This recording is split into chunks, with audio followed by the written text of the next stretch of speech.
नंद भगवान की जय।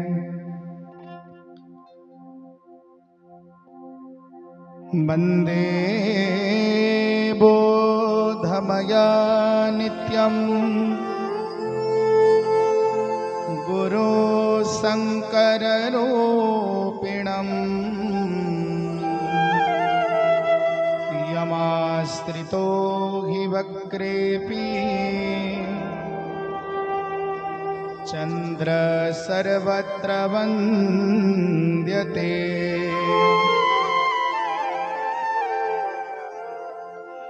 वर्णानामर्थ संघानां रसानां छन्दसामपि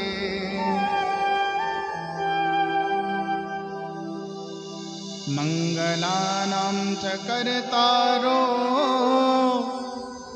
वन्दे वाणी विनायको। भवानी शंकरो वन्दे श्रद्धा विश्वासरूपिणो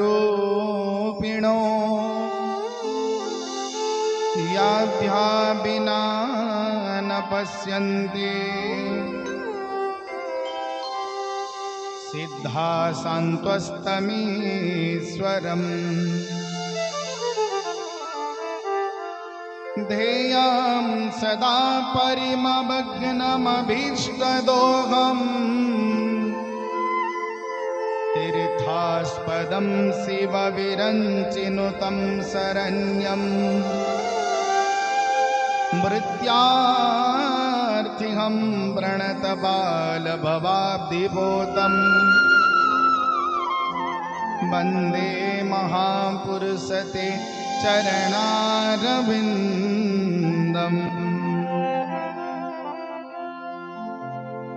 व्यासाय विष्णुरूपाय व्यासरूपाय विष्णवे नमो मे ब्रह्मनिधये वसिष्ठाय नमो नमः। श्रीमद्भागवतं पुण्यं मायोरारोग्यपुष्टिदम् पठनात् श्रवणात् वापि सर्वपापो प्रमुच्यते। सर्वपाप प्रमुच्यते। अच्युतं केशवं कृष्णदामोदरम् अच्युतं केशवं कृष्णदामोदरं रामनारायणं जानकीवल्लभं रामनारायणं जानकीवल्लभम्। अच्युतं केशवं कृष्णदामोदरम् अच्युतं केशवं कृष्णदामोदरं रामनारायणं जानकीवल्लभं रामनारायणं जानकीवल्लभम्। श्रीधरं माधवं गोपिकावल्लभं श्रीधरं माधवं गोपिकावल्लभं जानकीनायकं रामचन्द्रं भजे। जानकीनायकं रामचन्द्रं भजे।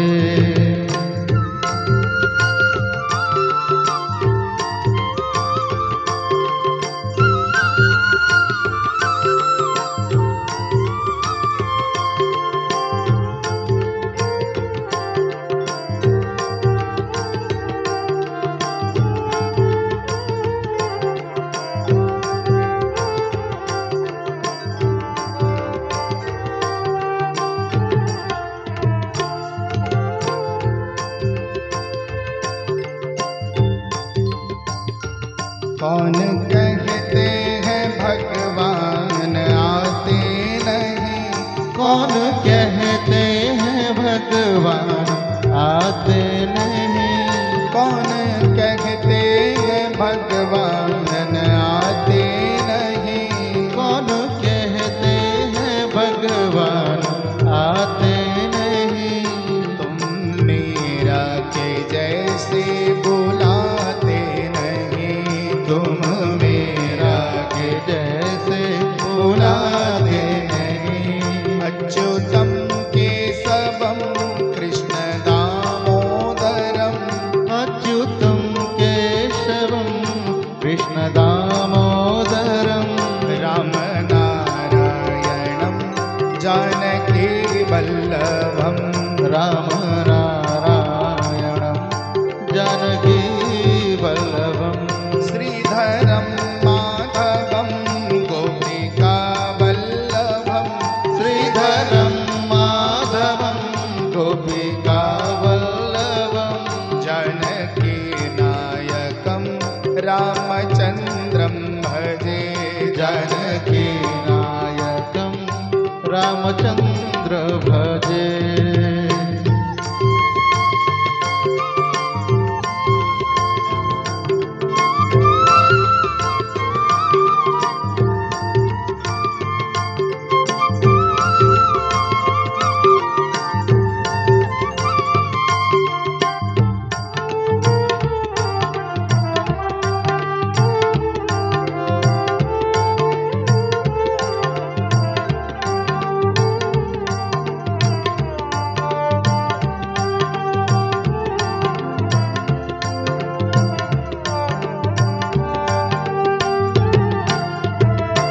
कौन कहते हैं भगवान खाते नहीं, कौन कहते हैं भगवान खाते नहीं, कौन कहते हैं भगवान खाते नहीं, कौन कहते हैं भगवान खाते नहीं। बैर सबरी के जैसे खिलाते नहीं, बैर सबरी के जैसे खिलाते नहीं। अच्युतम केशवम कृष्ण दामोदरम, अच्युतं केशवं कृष्ण दामोदरं राम नारायणम जानकी वल्लभम, राम नारायणं जानकी वल्लभम्।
आत्मीय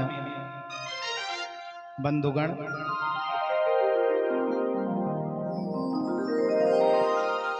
हरिओम।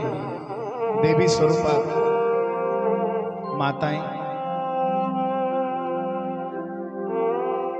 परमपिता परमात्मा के अशेष अशेष अनुकंपा से हम सब आप मिलकर इस ज्ञान रूपी गंगा में निरंतर स्नान का आनंद अनुभूति कर रहे हैं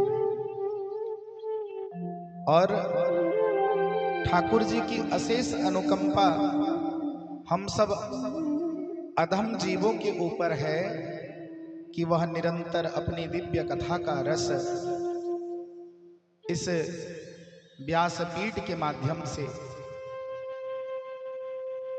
सबके भीतर आनंद प्रदान कर रहे हैं।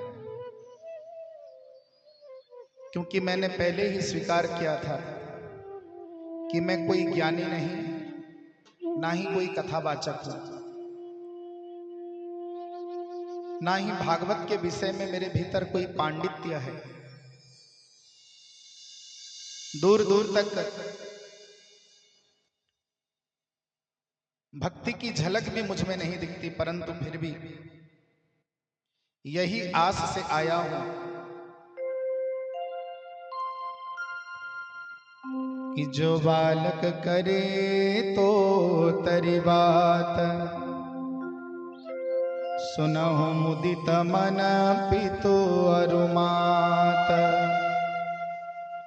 जो बालक करे तो तरी बात। जब छोटा सा बालक तुतलाता हुआ बोलना सीखता है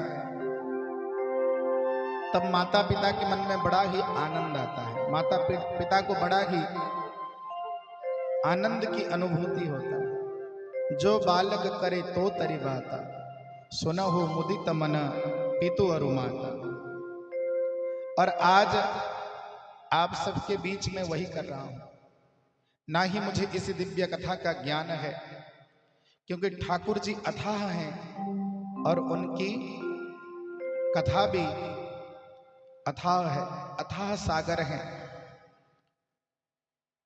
परंतु उन्हीं के कृपा से ही आज उन्हीं के कथा का वर्णन मैं आप सबके सामने, आप सबके समक्ष उपस्थापन करने की धृष्टता कर रहा हूं।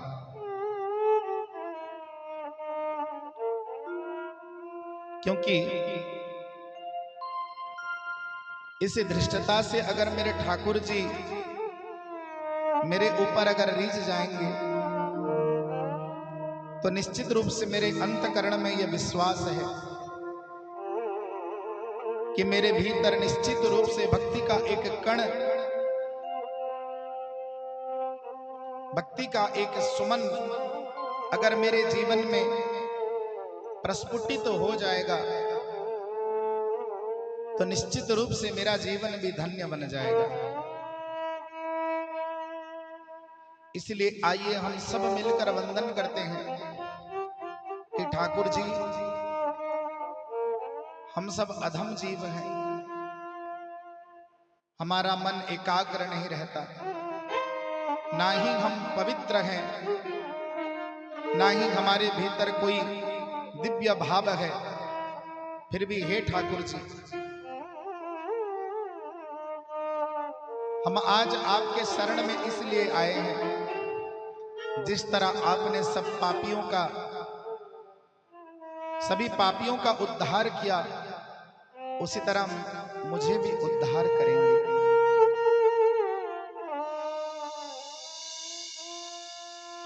क्योंकि हम सब जीवन मरण चक्र से ही तो गुजर रहे हैं, और ये जीवन मरण चक्र एक बार नहीं कई बार भोगना पड़ता है सबको।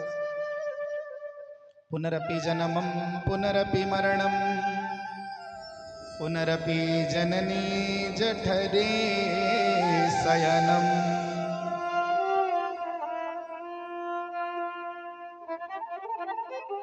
पुनरपि जन्मं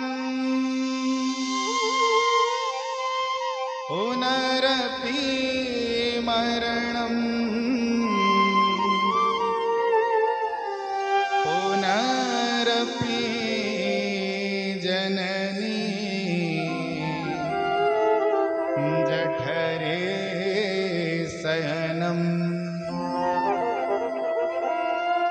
पुनरपि जन्मम, बार बार हम सबको जन्म लेना पड़ता है। पुनरपि मरणम, बार बार मरना पड़ता है।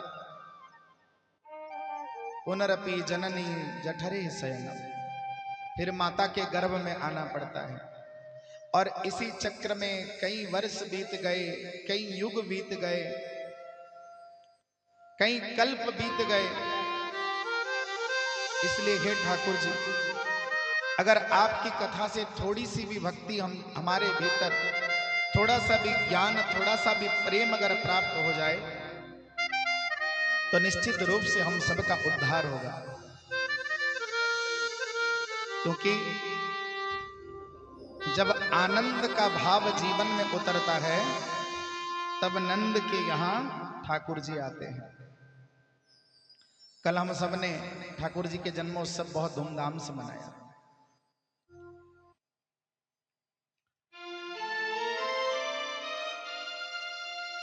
वसुदेव जी महाराज ठाकुर जी को माता यशोदा के निकट सुलाकर पुनः मथुरा लौट आते हैं। और जब मथुरा लौटते हैं, तब कारागार में, क्योंकि यशोदा मैया के गर्भ से लाला को सुलाते हैं और लाली को लेकर आ जाते हैं। जब लाली को मथुरा लेकर आ जाते हैं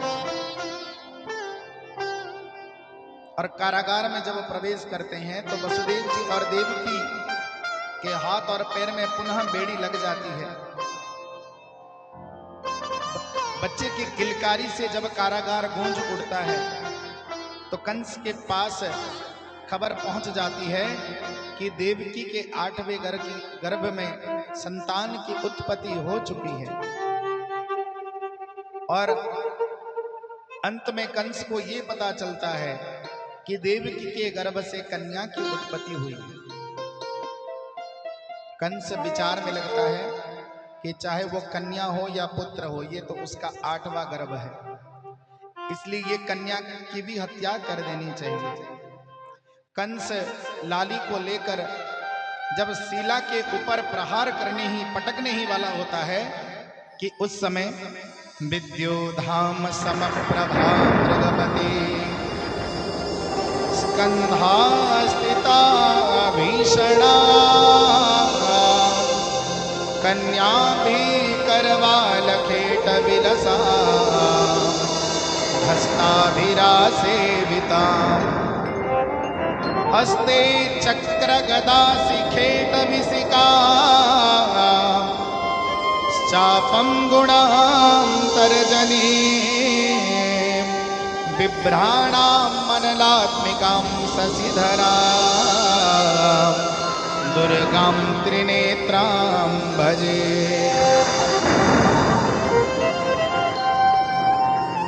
विद्युधाम समप्रभा मृगपति स्कंधा स्थिता भीषण, विद्युत के समान दिव्य तेज धारण करते हुए, सिंह के ऊपर सवार होते हुए, अष्टभुजा रूप में मां योग माया जगत जननी जगदम्बा मां दुर्गा प्रकट हो जाती हैं, जो भगवान के आह्लादनी शक्ति हैं। प्रकट होकर मां अपने दिव्य स्वरूप का दर्शन कंस को देते हैं और कंस को कहते हैं, रे मूर्ख, तू क्या मुझे मारेगा? तुझे मारने वाला, तेरा संहार करने वाला जन्म ले चुका है। इतना ही कहकर मैया अंतर ध्यान हो जाती है। अब कंस सोच में पड़ जाता है, अब कंस विचार में पड़ जाता है।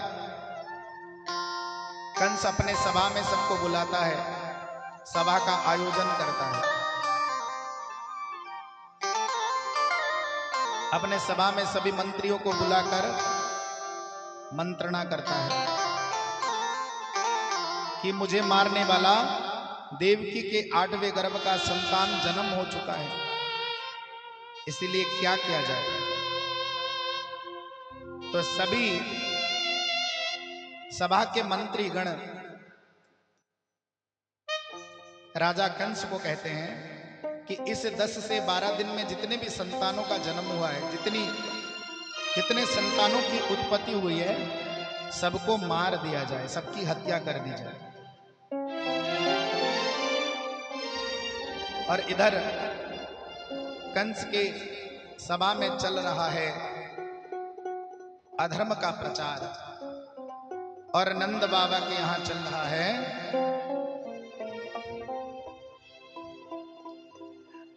नंद राजा के यहां चल रहा है क्या, उस सब। क्यों, बहुत दिनों पश्चात ठाकुर जी नंद बाबा बहुत दिन से निसंतान थे, और आज उनके यहां बड़े सौभाग्य से पुत्र की प्राप्ति हुई है। माता यशोदा के निकट ठाकुर जी छोटे से लाला, नन्हे से प्यारे से, कमल जैसे, पंखुड़ी जैसे उनका सुंदर होठ, दिव्य नेत्र, उनका ललाट ऐसे दिख रहा है जैसे चंद्रमा के दिव्य किरण चांदी के ऊपर गिर जाए। चंद्रमा के ऊपर जैसे, चंद्रमा की किरण जैसे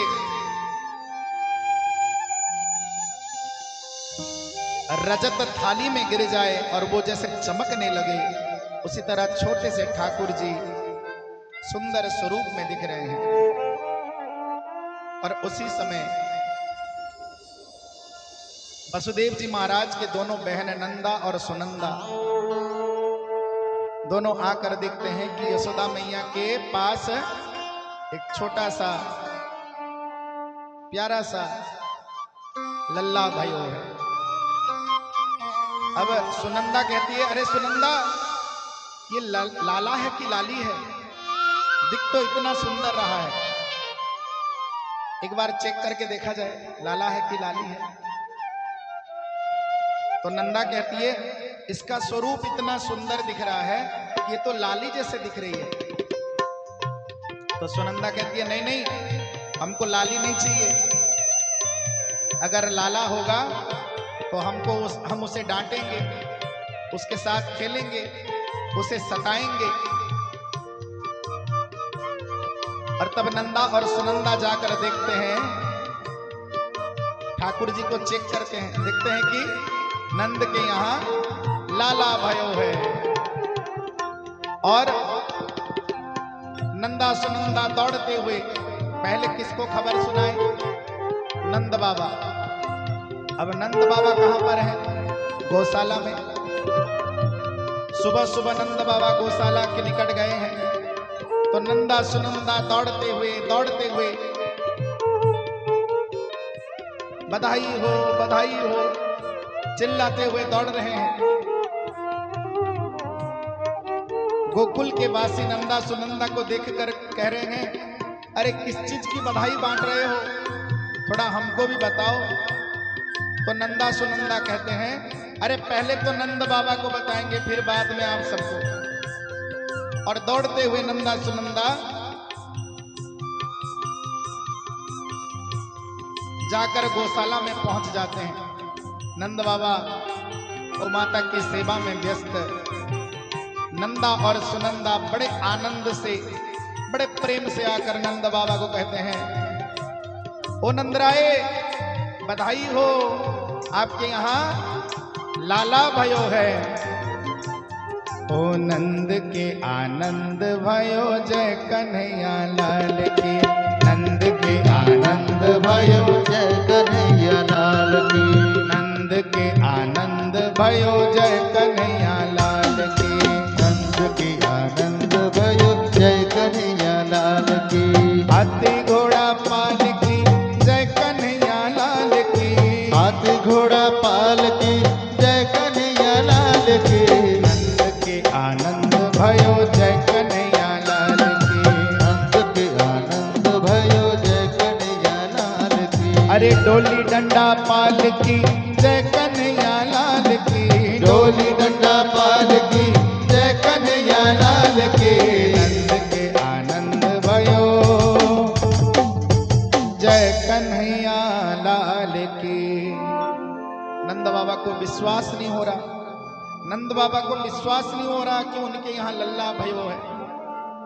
अब नंद बाबा बोलते हैं, क्या बोल रहे हो, क्या सही में लल्ला भयो है? अब नंद बाबा दौड़ते हुए नंद भवन की ओर आते हैं। देखते हैं यशोदा मैया के पास मैया यशोदा भी थकान से सो गई है और लल्ला भी सो गया है। बड़ा सुंदर सा लल्ला हुआ है। नंद बाबा तुरंत अपने गले के मोती के हार को उतार के नंदा सुनंदा को पहना देते हैं। चारों तरफ नगाड़े ढोल बजते हैं और गोकुल वासियों को पता चल जाता है कि नंद के घर लाला भयो है। सब गोकुलवासी बड़े आनंद है, हमारा मन भी आनंद है। और आज तो भजन ही भजन है। आज तो ठाकुर जी की बाल लीला की कथा है और आज तो भजन ही भजन है, आनंद ही आनंद है। क्योंकि जब ठाकुर जी आते हैं ना तो अपने साथ आनंद को लेकर आते हैं। क्योंकि जब कभी जीवन में पाप आता है तो पाप अपने साथ दुख पीड़ा दर्द को लेकर आता है, और जब जीवन में परमात्मा आते हैं तो सुख आनंद विद्या बुद्धि समृद्धि सौभाग्य लेकर आते हैं। और आज पूरे गोकुलवासी धन्य हो गए हैं क्योंकि ठाकुर जी उनके यहाँ छोटे से बालक के रूप में आए हैं, जिस स्वरूप को देखने के लिए देवता भी तरस जाते हैं। उसी सुंदर स्वरूप में ठाकुर जी माता यशोदा के प्रेम को प्राप्त करने के लिए, नंद बाबा के प्रेम को प्राप्त करने के लिए, गोप गोपियों के प्रेम को प्राप्त करने के लिए आज ठाकुर जी सुंदर स्वरूप में पधारे हैं। चारों तरफ आनंद का लहर खिल जाता है। गोकुल में भगवान का जन्मोत्सव किया जाता है। नंद बाबा ब्राह्मणों को बुलाकर, नंद बाबा के पास 9 लाख गाय थी, 1-2 नहीं 9 लाख गाय। नंद बाबा हजार गाय गोदान कर रहे हैं ब्राह्मणों को बुलाकर। ब्राह्मण देवता आकर घर में स्वस्ति वाचन उच्चारण कर रहे हैं। चारों तरफ ढोल नगाड़े बज रहे हैं। और जब सभी गोपवासियों को पता चलता है, गोकुल वासियों को पता चलता है, तो सब कोई नंद बाबा के यहाँ दौड़ रहे हैं। और सब कोई दौड़ते हुए आ रहे हैं। कोई बैलगाड़ी से आ रहा है, कोई दौड़ते हुए आ रहा है, अपने अपने हिसाब से सब आ रहे हैं। और आज नंद भवन नहीं दिख रहा। नंद भवन के सामने इतनी धूल उड़ रही है कि आज नंद भवन दिखाई नहीं दे रहा। मार्ग में दौड़ते हुए सब आ रहे हैं, भागते हुए कि लल्ला भयो है, लल्ला भयो है, लल्ला का दर्शन करना है। और बरसाने से भी सब आ रहे हैं, बरसाने से भी सब आ रहे हैं लल्ला दर्शन के लिए। और जब सब आ रहे हैं तो दृश्य कैसा है, थोड़ा विचार करिए मन में, कितना सुंदर दृश्य होगा। सब गोपियां सज रही हैं, सब इतने व्याकुल से सज रही हैं दर्शन के लिए कि कोई आंख में लाली लगा रहा है और होठ में काजल। इतने व्याकुल भाव से ठाकुर जी का दर्शन करने के लिए आ रहे हैं कि आज श्रृंगार का भी आभास नहीं। आंखों में लाली, होठ में काजल लगा रहे हैं। और जब ठाकुर जी के नंद भवन में, जहां ठाकुर जी विराजमान हैं, जब नंद भवन में सब आ रहे हैं तो चारों तरफ धूल उड़ रही है। और कैसा दृश्य है, ओ नंद भवन में उड़ रही धूल, धूल मोहे प्यारी लगे। आज भी वृंदावन मथुरा जाते हैं तो वहां जाते हैं तो क्या करते हैं, सब तिलक लगाते हैं। छोटे छोटे बच्चे बुजुर्ग आते हैं, तिलक लगाते हैं। जब धूल उड़ते उड़ते गोपियों के माथे पर स्पर्श कर रहा है, माथे को धूल जब स्पर्श कर रहा है, तब सब गोपी क्या कहते हैं, अरे उड़ उड़ धूल मोरे माथे पे आए। आप भी गाइए, अरे उड़ उड़ धूल मोरे माथे पे आए। और मैंने तिलक लगाए भरपूर, धूल मोहे प्यारी लगे। और नंद भवन में उड़ रही धूल, धूल मोहे प्यारी लगे। और नंद भवन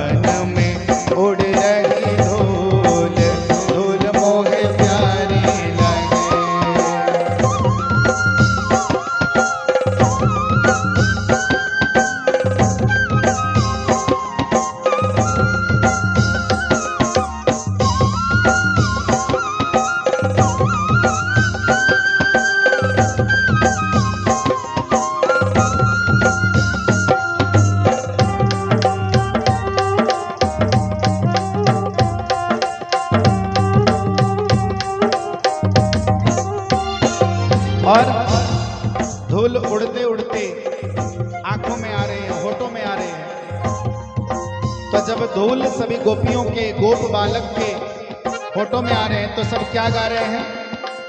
उड़े उड़े धूल मोरे होठन में आए, उड़े उड़े धूल मोरे होठन में आए, उड़े उड़े धूल मोरे होठन में आए, उड़े उड़े धूल मोरे होठन में आए।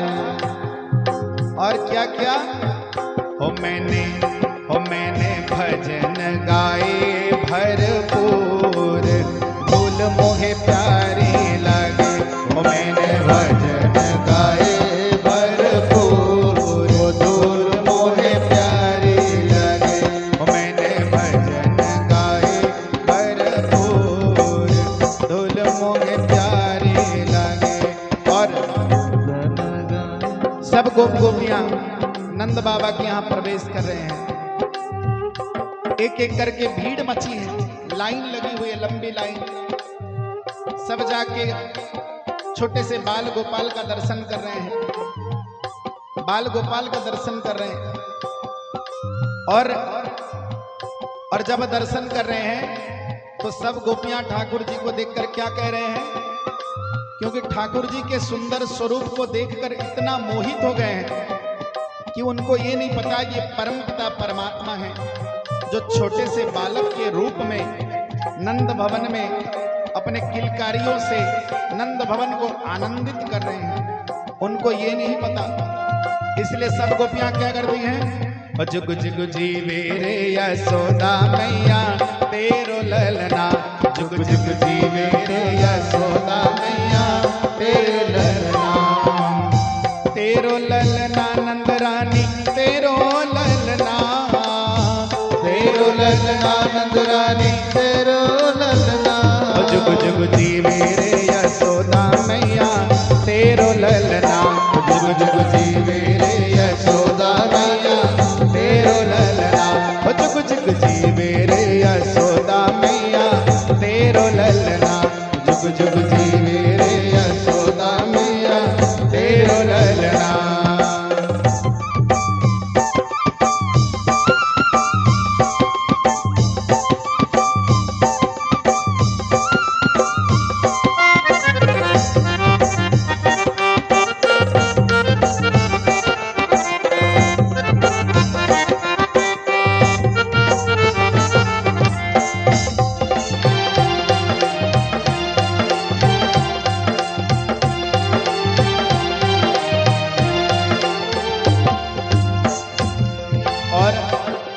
यशोदा मैया को सब देख कर क्या कह रहे हैं? बड़े भाग से यशोदा मैया ऐसा सुत तूने जायो, बड़े भाग से यशोदा मैया ऐसा सुत तूने जायो। पूर्ण ब्रह्म जगत को स्वामी सोते ने खिलायो, पूर्ण ब्रह्म जगत को स्वामी सोते ने गोद खिलायो। हो या को मगवा दे झोलनिया रे तेरो ललना, जुग जुग जीवे रे यशोदा मैया तेरो ललना, जुग जुग जीवे रे यशोदा मैया तेरो ललना, जुग जुग जीवे रे यशोदा मैया तेरो ललना। ओ तेरो ललना रे मैया तेरो ललना, ओ तेरे ललना रे मैया तेरे ललना, जुग जुग जीवे रे यशोदा मैया तेरो ललना, जुग जुग जीवे रे यशोदा मैया तेरे ललना, जुग जुग जीवे रे यशोदा मैया तेरे ललना, तेरो ललना। बोलो वृंदावन बिहार लाल की जय हो। अब सब गोपी दर्शन करने आ रहे हैं नंद बाबा को, नंद बाबा से बधाई ले रहे हैं, यशोदा मैया से बधाई ले रहे हैं। ठाकुर जी के जन्म को गुप्त रखा जाता है, फिर भी सब आनंद से आ रहे हैं दर्शन करने।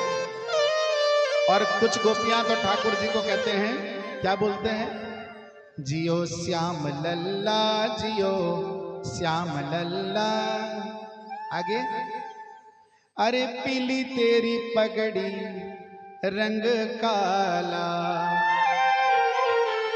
सब आशीर्वाद दे रहे हैं ठाकुर जी को सब आशीर्वाद दे रहे हैं, बोल रहे हैं जियो श्याम लल्ला, जियो श्याम लल्ला, अरे पीली तेरी पगड़ी रंग काला। और ठाकुर जी को सब आशीर्वाद दे के लौट रहे हैं। भगवान कृष्ण के जन्म को सर्वविदित नहीं किया जाता, छुपाया जाता है। अब कंस अपने सभा में, कंस के सभा में कई असुर होते हैं, उसमें से कंस एक असुर को बुलाता है जिसका नाम क्या है? पूतना। जिसका काम क्या है? नाम क्या है? पूतना। और उसका काम क्या है? बच्चों को मारना। बोलो वृंदावन बिहारी लाल की जय हो। अब पूतना को बुलाया जाता है। जब कभी हम भक्ति करते हैं ना, तो हमारे जीवन में पहले पूतना का प्रवेश होता है। जो कोई भक्ति करते हैं उनके जीवन में पहले पूतना का प्रवेश होता है। पूतना का अर्थ क्या है? पूत माने पवित्र, पूत माने पवित्र, ना माने जिसमें पवित्रता नहीं है वो पूतना है। जिसके भीतर पवित्रता नहीं है वही पूतना है। पूतना, पूतना को अविद्या भी कहा जाता है। अविद्या। जब कभी भक्ति करते हैं तो अविद्या भी तो आती है। अब पूतना को कंस निर्देश देते हैं कि जितने भी बच्चे 10-12 दिन में जन्म हुए हैं, पूतना तुम सबका वध कर डाल। पूतना अपना स्वरूप को बदल देती है, बहुत सुंदर स्वरूप में आ जाती है, अपने आप को बहुत सुंदर सजाती है, बढ़िया श्रृंगार करती है, बढ़िया सा श्रृंगार करके नंद बाबा के यहाँ उत्सव हो रहा होता है तो पूतना भी वहां पधारती है। और पूतना जब पधारती है तो खिड़की से पहले ठाकुर जी को देखने की प्रयास करती है कि किसके पास मुझे कंस भेजे हैं, थोड़ा मैं भी तो देख लूं। जब पूतना अपने स्वरूप को बदल कर आई है, ब्यूटी पार्लर गई है, बहुत खर्चा करके आई है, 20-30 हजार की खर्चा, 20-30 हजार का खर्चा करा के आई है ब्यूटी पार्लर से। पर ठाकुर जी को पता है कि असलियत क्या है। खिड़की से जब ठाकुर जी को दर्शन करती है तो ठाकुर जी तुरंत अपने आंखों को मूंद लेते हैं। ठाकुर जी अपने आंखों को क्या करते हैं? मूंद लेते हैं। जिसके भीतर सत्यता नहीं है, जिसके भीतर सत्यता नहीं है, ठाकुर जी उसका दर्शन नहीं करते। हम जैसे हैं, हम जैसे हैं उसी भाव से अगर परमात्मा के पास जाएंगे तो परमात्मा हमें स्वीकार करेंगे।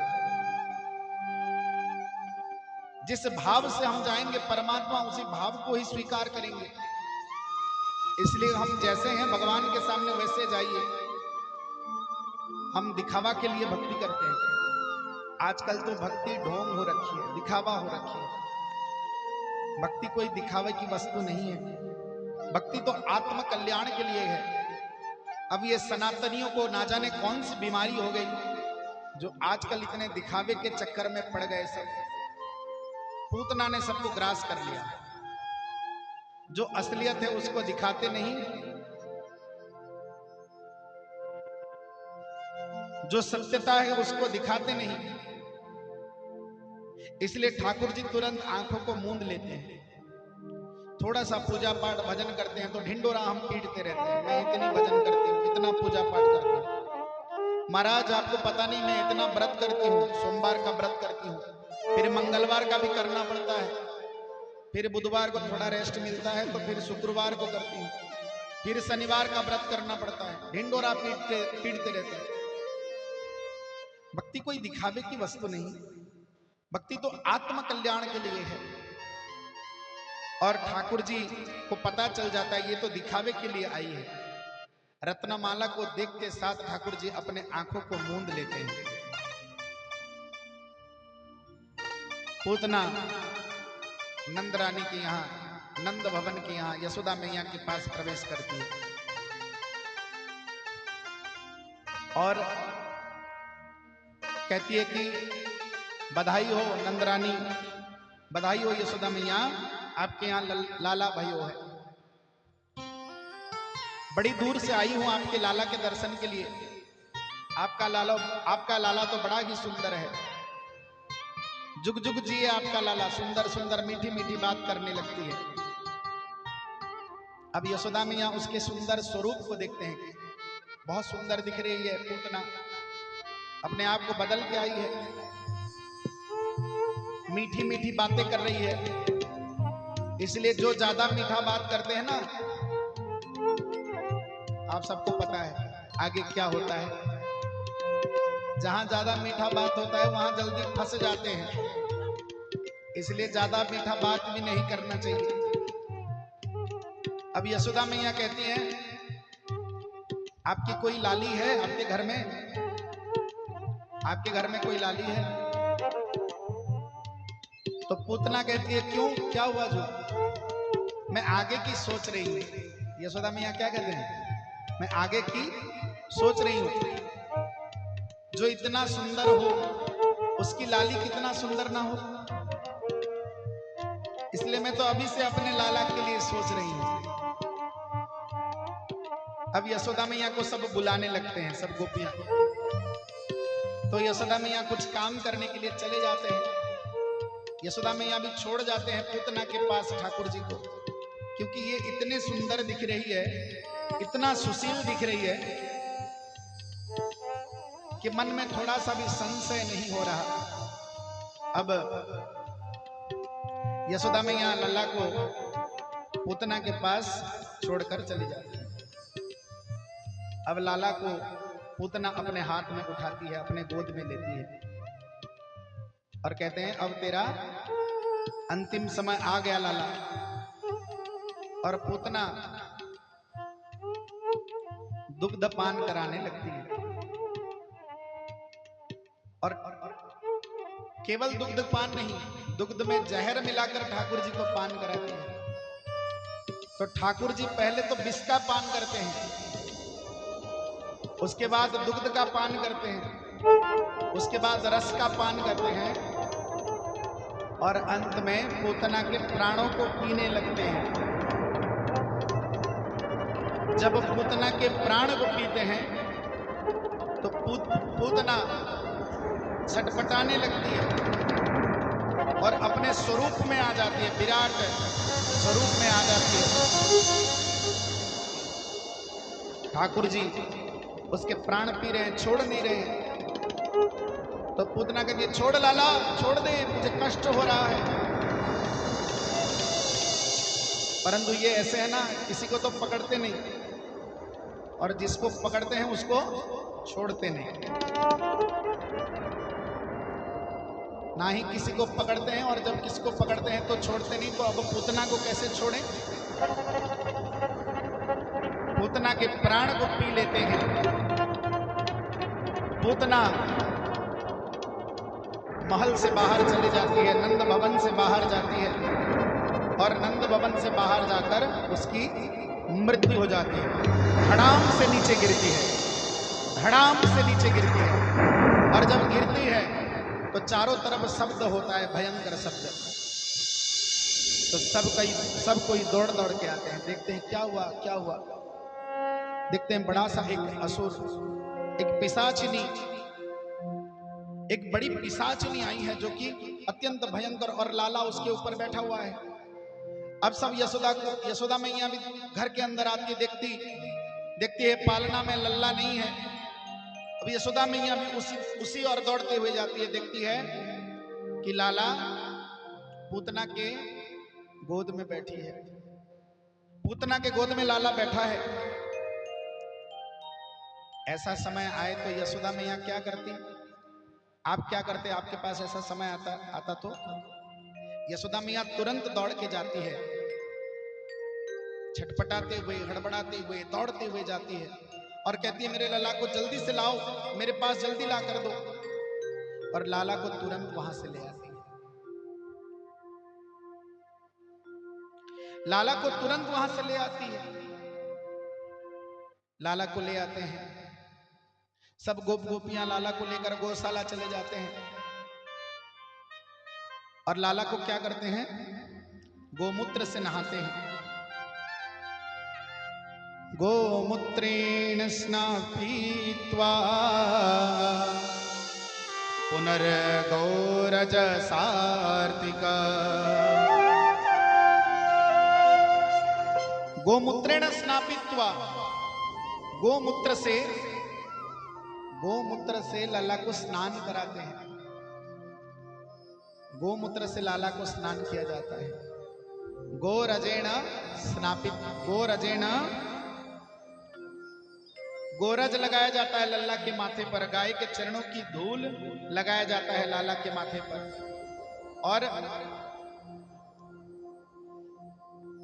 गोमाता के पूंछ से लाला के अष्ट अंग को झाड़ा लगाया दिया जाता है। आज भी अगर कोई बच्चे को दृष्टि आ जाए ना, तो तुरंत गोमूत्र से सिंचन करना चाहिए, गोरज माथे पे लगाना चाहिए। अगर गोमाता के पूंछ से अगर बच्चे के शरीर को झाड़ा लगा दिया जाए तो बड़े से बड़ा नजर उतर जाता है। अब लाला को सब नजर उतारते हैं और पूतना इतनी बड़ी होती है कि उसे काट कर गोकुलवासी क्या करते हैं, जलाते हैं। और जब काट कर जलाते हैं तब उसके शरीर से दुर्गंध नहीं, सुगंध निकलता है। जिसके ऊपर ठाकुर जी का स्पर्श हो जाए, जिसको ठाकुर जी का स्पर्श मिल जाए, उसका संपूर्ण जीवन सुगंधित हो जाता है।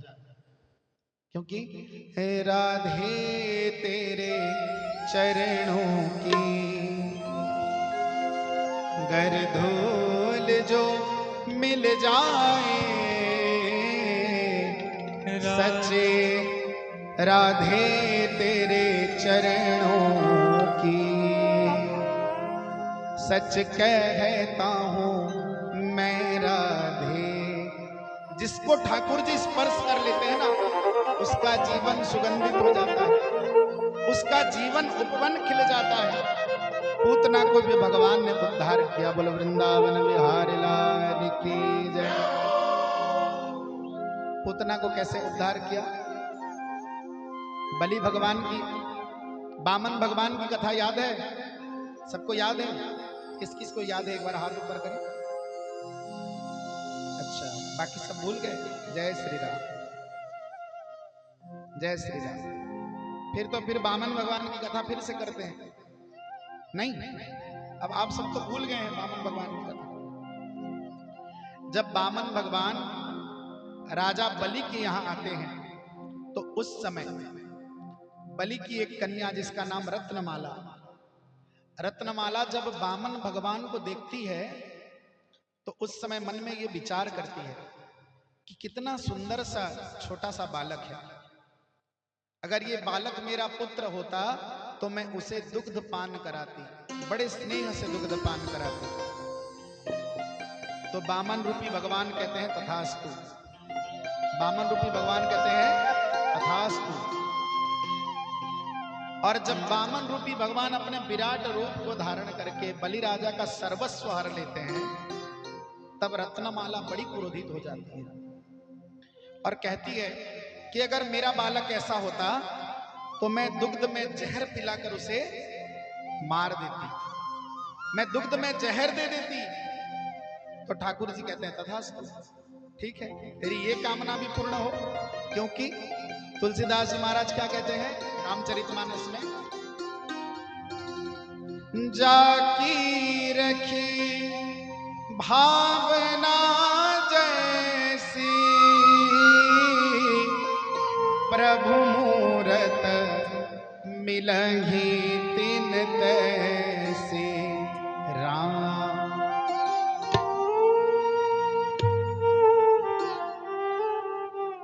थोड़ा लगा लीजिए। पीछे वाले राम सिया राम जय जय राम।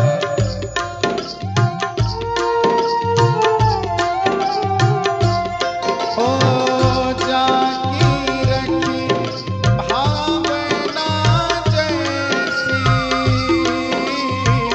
प्रभु मूरत मिलहि तिन तैसी। सिया राम जय जय राम। राम सिया राम जय जय राम। राम सिया राम जय जय राम। राम सिया राम जय जय राम। जाकी रखी भावना जैसी। इसलिए कभी भी भगवान के दरबार में जाएं तो अपने भावनाओं को शुद्ध रखें। ठाकुर जी को कुछ ना मांगे। क्या पता हम जो मांगते हैं हमारे लिए सही होना हो, क्योंकि हम तो अज्ञानी हैं, हमारे भीतर उतना ज्ञान नहीं। इसलिए उनको कुछ ना मांगे, उनको सब पता है। उनसे केवल उनको मांगे, उनसे केवल उनको मांगे, केवल ये मांगे कि राधा मेरी स्वामिनी, मैं राधन को दास, जन्म जन्म मोहे दीजिए, वृंदावन में बास। केवल मांगना है तो इतना ही मांगिए, ठाकुर जी को कुछ ना मांगिए। ये धन दौलत सब छोड़ के ही जाना है। अगर जाना ही है तो वृंदावन धाम जाओ, जहां सदैव आनंद की लहर है। और वृंदावन कहाँ है? वृंदावन कहाँ है? हाँ, हमारे भीतर है। अभी का वृंदावन तो जल से डूबा हुआ है। अभी के वृंदावन में जाएंगे तो बड़ा ही दुखी हो जाएंगे। देखिए चारों तरफ यमुना मैया आ गई है। अब ठाकुर जी पूतना का उद्धार करते हैं। पूतना का उद्धार होता है। पूतना के उद्धार के बाद एक दिन, अब नंद भवन में तो रोज उत्सव हो रहा है, आए दिन उत्सव हो ही रहे हैं। नंद बाबा के यहाँ कोई ना कोई आ रहे हैं ठाकुर जी के दर्शन के लिए। और एक दिन यशोदा मैया उत्सव में बड़ा ही व्यस्त हो जाते हैं। पूतना की मृत्यु की खबर पाकर कंस बड़ा ही व्यथित हो जाता है और कंस एक दूसरे असुर को भेजता है गोकुल में। यशोदा मैया उत्सव में बड़े ही व्यस्त हो जाती हैं और ठाकुर जी को पालने में सुलाकर कर्म में, अपने कर्म में व्यस्त हो जाती हैं। और उसी समय सकट नाम का एक असुर, सकटासुर,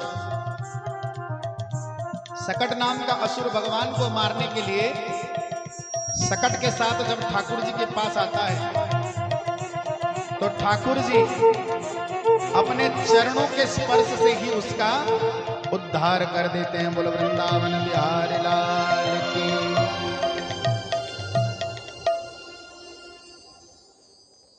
सकटासुर का उद्धार करते हैं। सकटासुर का उद्धार करने के बाद तृणावर्त आता है। तृणावर्त असुर का भी आगमन होता है। तृणावर्त का भी उद्धार करते हैं भगवान।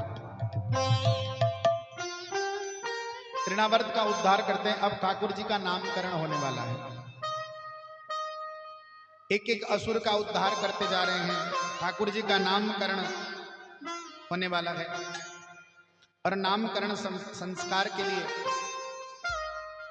सांडिल्य ऋषि, जो नंद बाबा के कुल गुरु हैं, जब उनके पास लिया जाता है ठाकुर जी के नामकरण के लिए, तो सांडिल्य ऋषि कहते हैं इनका नामकरण अगर गर्गाचार्य करेंगे तो बहुत ही अच्छा होगा।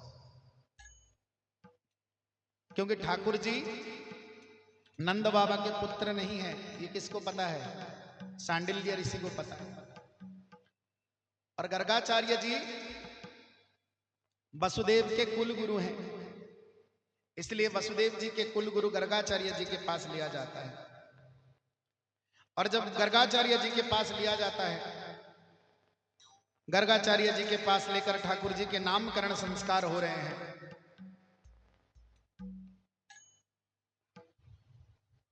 और ठाकुर जी के नामकरण संस्कार संपादन किया जा रहा है, बड़े धूमधाम से नहीं, सबसे छुपाकर ठाकुर जी के नामकरण संस्कार किया जा रहा है।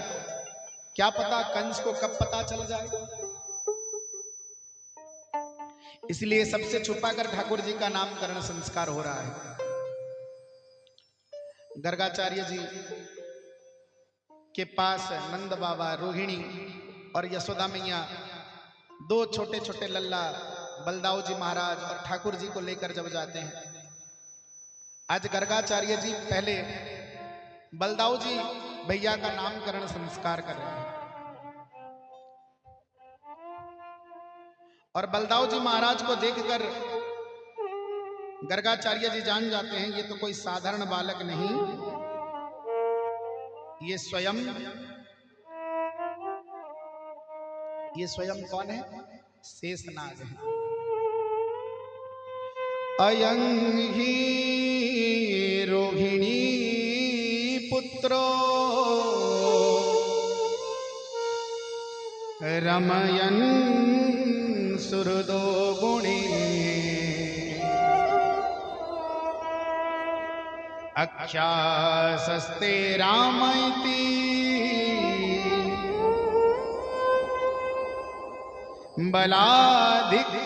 बलाधिक्यात् बलं विदो। गर्गाचार्य जी देखते हैं ये तो बहुत बलशाली है, अपने माथे में पृथ्वी माता को पुष्प के समान धारण करते हैं। ये सा वनंत नित्यम, ये सा वनंत रूपेण ब्रह्मांड सचराचरम पुष्पवत धारयत मुदनी तस्मै नित्य नमो नमः। जो पूरे ब्रह्मांड को अपने माथे के ऊपर पुष्पवत धारण करे वही शेषनाग है। ये तो महाबलशाली है। और ये कौन है? रमयति सर्वान आनंदति रामः। रमयति सर्वान, जो सबके भीतर रमण कर रहे हैं, मेरे भीतर, आपके भीतर। रमयति सर्वान आनंदति रामः, जो सबके भीतर आनंद स्वरूप में विराजमान है वही तो राम है। इसलिए हे नंदराय जी, आपका जो ये बड़ा पुत्र है इसका नाम राम है। क्या है? परंतु ये बहुत बलशाली है, बहुत ताकतवर है, इसके भुजाओं में बहुत बल है, इसीलिए सब इसको बलराम कहकर बुलाएंगे। और हमारे ठाकुर जी तो बड़े चाव से, बड़े भाव से, प्रेम से बलदाऊ जी भैया कहते हैं। बड़ा सताते हैं बलदाऊ जी भैया को, क्योंकि हमारे ठाकुर जी जब राम अवतार में बड़े भाई बनकर आए थे तो लक्ष्मण जी को बड़ा कष्ट सहना पड़ा। लक्ष्मण जी को बड़ा कष्ट सहना पड़ा। क्यों? उनके साथ वन गमन करके कष्ट सहना नहीं पड़ा। लक्ष्मण जी कहते हैं कि हे राम, हे बड़े भ्राता, इस अवतार में आपने बहुत कष्ट पाया। अगर मैं आपका बड़ा भाई होता तो आपको उतना कष्ट ना मिलता, सभी कष्ट मुझे मिल जाते, मुझे वनवास हो जाता, मैं अगर बड़ा होता। इसलिए अगले जन्म मुझे आपका बड़ा भाई बनाना, मैं छोटा बन के और जन्म नहीं लूंगा। और ठाकुर जी तो भावग्राही हैं, सबके भाव को पुष्ट करते हैं। तो बलदाऊ जी महाराज आज बड़े भाई बनकर, बलराम बनकर ठाकुर जी के बड़े भाई बनकर आए हैं। और गर्गाचार्य जी ठाकुर जी को देखते हैं और जब ध्यान में जाते हैं तो पता चल जाता है ये कोई साधारण बालक नहीं, ये तो परम पिता परमात्मा है। आज युगों के बाद मिले भक्त और भगवान एक व्याकुल एक के मुखड़े पर मुस्कान। गर्गाचार्य देख रहे हैं कि ये कोई साधारण बालक नहीं, परमात्मा है। और ठाकुर जी कहते हैं, अरे गर्गाचार्य जी, मेरे सच्चाई जो है यशोदा मैया के सामने मत खोलना। मैं यशोदा मैया के सामने एक साधारण बालक ही रहना चाहता हूं और साधारण बालक रह के यशोदा मैया का प्रेम पाना चाहता हूं, इसलिए इनके सामने मेरी सच्चाई मत बताना। ठाकुर जी बोल रहे हैं। अब गर्गाचार्य जी कहते हैं, नंद राय को कहते हैं कि ये जो आपका लल्ला है इसका नाम क्या रखूं? ये बड़ा ही टेढ़ा बनेगा आगे जाकर। कैसा बनेगा? बोलो वृंदावन बिहारी लाल की। कैसा बनेगा? अब देखिए सबका ध्यान भटक रहा है। कैसा बनेगा? टेढ़ा बनेगा। इसकी श्रृंगार भी टेढ़ी होगी, चाल भी टेढ़ा, बंसी भी टेढ़ा पकड़ेगा, मुकुट भी टेढ़ा पहनेगा, काम भी सब टेढ़ा करेगा। इसलिए इसका नाम लेने के लिए जीव को भी टेढ़ा करना पड़ेगा। इसका नाम लेने के लिए क्या करना पड़ेगा? जीव को भी टेढ़ा करना पड़ेगा, क्योंकि कर सतती कृष्ण, कर सतती कृष्ण।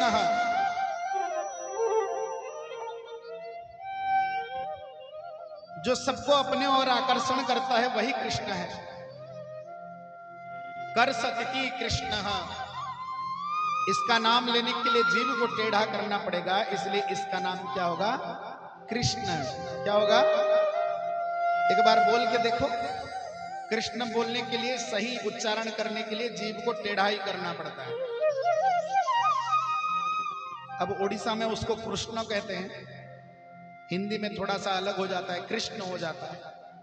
अब जो भी हो, परंतु जीव को तो टेढ़ा ही करना पड़ता है। बिना टेढ़ा किए ये टेढ़े सरकार का नाम भी लिया नहीं जाता, इसलिए इसकी सब टेढ़ी होगी, तो इसका नाम भी ऐसा ही होगा। इसका नाम क्या होगा? कृष्ण। बोलो कृष्ण कन्हैया लाल की। बोलो आनंद कंद भगवान की। अब ठाकुर जी का नामकरण संस्कार हो जाता है। नामकरण संस्कार होने के बाद धीरे धीरे ठाकुर जी चंद्रमा के कला के समान बढ़ने लगते हैं। ठाकुर जी थोड़े बड़े हो जाते हैं। एक दिन ठाकुर जी सोते नहीं, बड़ा परेशान करते हैं यशोदा मैया को। ना ही आज सही तरीके से भोजन कर रहे हैं और ना ही सही तरीके से सो रहे हैं, निद्रा में जा रहे हैं। तो यशोदा मैया सुलाने के लिए क्या किए? अब यशोदा मैया के पास एंड्रॉयड मोबाइल नहीं था उस समय। उस समय अगर मोबाइल फोन होता तो यशोदा मैया यूट्यूब लगा के सुना देती, या कोई गाना तो लगा ही देती मोबाइल में। अब यशोदा मैया के पास मोबाइल फोन तो है नहीं, तो क्या करें? यशोदा मैया तुरंत लाला को पकड़ के बाहर ले जाती है, घर से बाहर। कहते हैं, लाला वो देख, आकाश में देख, चंदा मामा को देख, कितने सुंदर दिख रहे हैं। अब लाला को पहले भी माताएं बहनें चंदा मामा दिखाते थे, आजकल तो बच्चे चंदा मामा के बारे में जानते ही नहीं है। अब यशोदा मैया चंदा मामा को दिखाते हैं, कहते हैं, देख चंदा मामा कितना सुंदर है। अब लाला चंदा मामा को देखकर और जोर से रोने लगते हैं, और जोर से रोने लगते हैं। तो यशोदा मैया बोलती है, अरे अब क्या हुआ? तो लाला कहते हैं, मैया मुझे चंदा मामा ला दो, मुझे चंदा मामा ला दो। और ठाकुर जी क्या करते हैं? हठ पकड़े नंद लाला, मैया रे मोहे चंदा ला दो। हठ पकड़े नंद लाला, मैया जी मोहे चंदा ला दो। चंदा ला दे, चंदा ला दे, चंदा ला दे।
यशोदा मैया लाला को कहते हैं, लाला तू मत रो।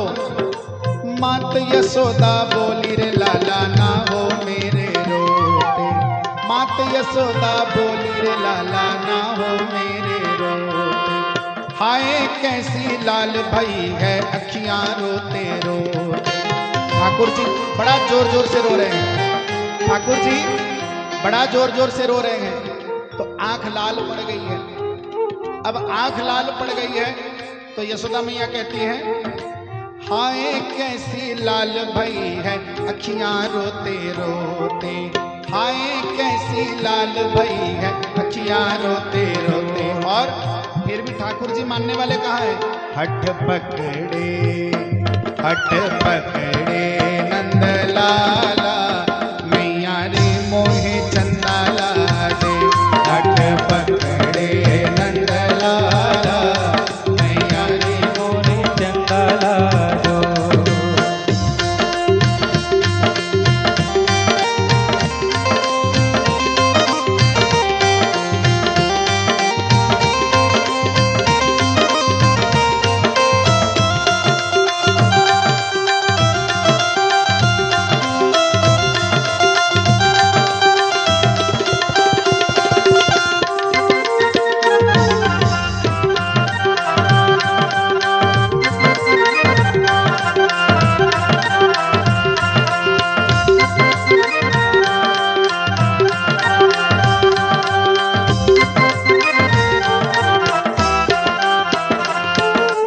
अब लाला बड़ा जिद करने लगते हैं, बड़ा ही जिद कर रहे हैं। तो यशोदा मैया कहती है, चंदा मामा दूर बसे हैं कैसे लेकर आऊं। चंदा मामा तो बहुत दूर बसे हैं, कैसे लेकर आऊं। अब विचार करते हैं, सोचते हैं क्या किया जाए, लल्ला को कैसे चुप किया जाए। बोलो वृंदावन बिहारी लाल की, बोलो निद्रा देवी महारानी की। अब किस किस को निद्रा भी आ रही है, जिसके बगल में कोई बैठे हैं और जो आराम से आनंद से झपकी ले रहे हैं, तो उनको क्या करना है आप सबको पता है। बोलो वृंदावन बिहारी लाल की। तो ऐसा है, चंदा मामा दूर बसे हैं, लाला कैसे लाऊं। अब यशोदा मैया सोचते हैं क्या किया जाए। तुरंत घर के अंदर दौड़ के जाते हैं, एक चांदी की थाली लाते हैं। चांदी की थाली में पानी भर देती हैं, पानी भरती हैं और द्वार में रख लेती हैं। तो चंदा मामा का जो प्रतिबिंब है ना, चंदा मामा का प्रतिबिंब थाली में पड़ता है। अब यशोदा मैया क्या करते हैं, चंदा मामा दूर बसे हैं कैसे लेकर आऊं। फिर भी तू ना माने तो मैं थाली में दिखलाऊं। फिर भी तू ना माने तो मैं थाली में दिखलाऊं। हट पकड़े नंद लाला मैया रे मोही चंदा ला दे। हट पकड़े नंद लाला मैया जी मोहे चंदा ला दे। हट पकड़े नंद लाला मैया रे मोही चंदा ला दे। हट पकड़े नंद लाला मैया रे मोही चंदा ला दे। अब थाली में देखने के बाद ठाकुर जी शांत हो जाते हैं। अब ठाकुर जी धीरे धीरे बड़े हो रहे हैं, खड़े होना सीख रहे हैं, चलना सीख रहे हैं, बड़े ही नटखट हैं, बड़ा उधम मचाते रहते हैं घर में। 2, 2.5, 3 साल के हो गए ठाकुर जी।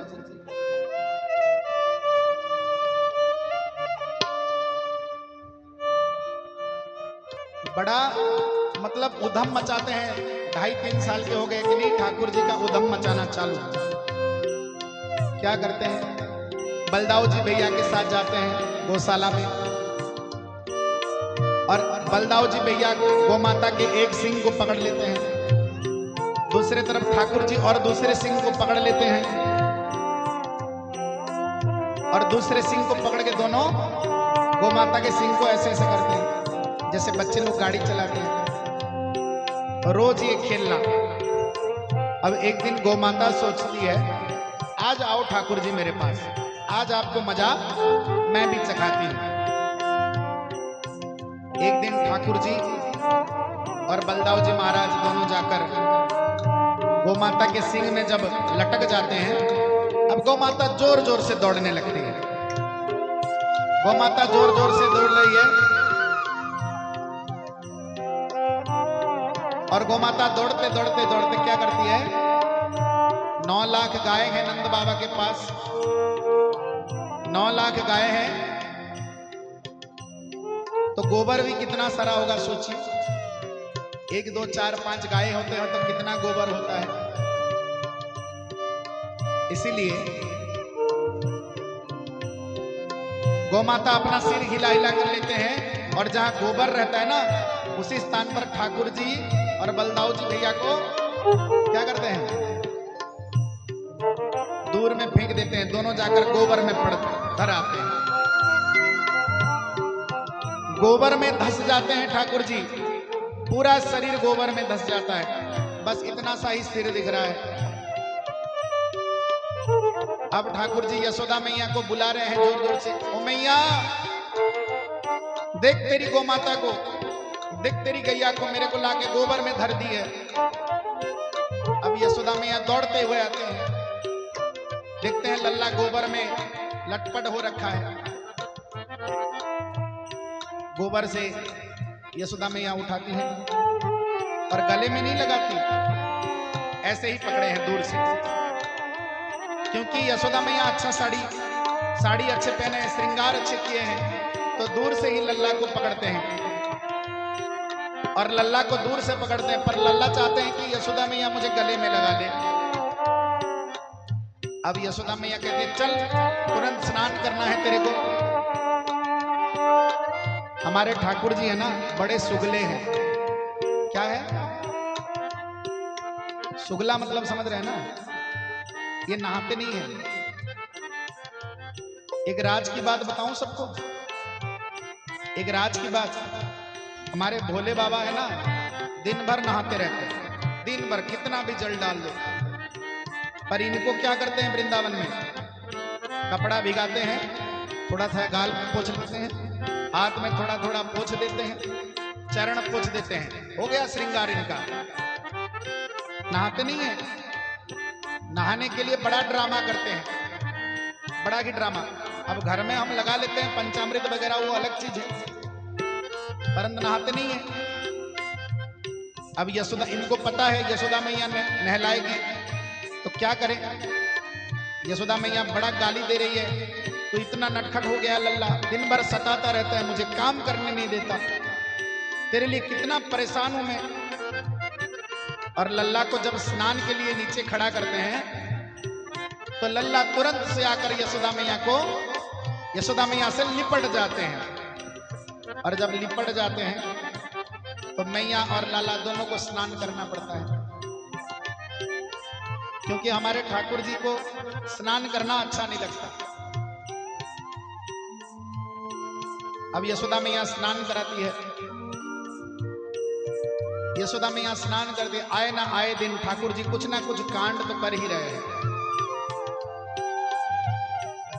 बड़ा नटखट है रे किसन कन्हैया, का करे यशोदा मैया हो।